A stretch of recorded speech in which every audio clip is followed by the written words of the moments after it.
မထမတ်ထားတဲ့အခြေအနေတွေကြောင့်အမ်ပလက်တွေမှာပဲတချင်းဆိုဖို့ဖြစ်လာတဲ့အလှမဲခင်ရတနာဆို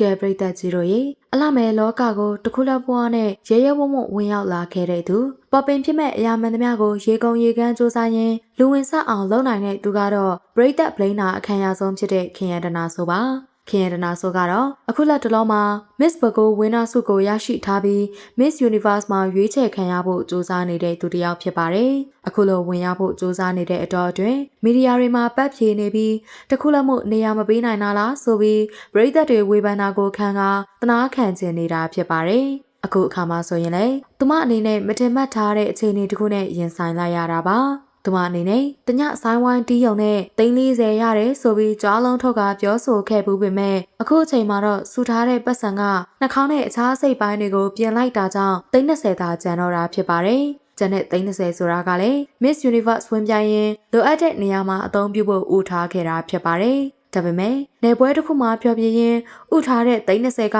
တခိုးကတမသွားတယ်လို့ဆိုပါတယ်။ဆက်သွယ်ဖို့ဖုန်းကလည်းအခုခံလာရတာကြောင့်အမ်ပလက်တွေမှာလူလိုခဲ့ရင်ဆက်သွယ်ဖို့နဲ့ရန်ကုန်မှာအလုပ်လေးရှိရင်ခေါ်ဖို့အတွက်ခင်ရတနာဆိုကတောင်းဆိုလိုက်တာပါအနုပညာကြီးကလည်းညှိပေးမှဖြစ်တဲ့အတွက်လိုအပ်ရင်ခေါ်ပေးပါဆိုပြီးပြောလာခဲ့ပါတယ်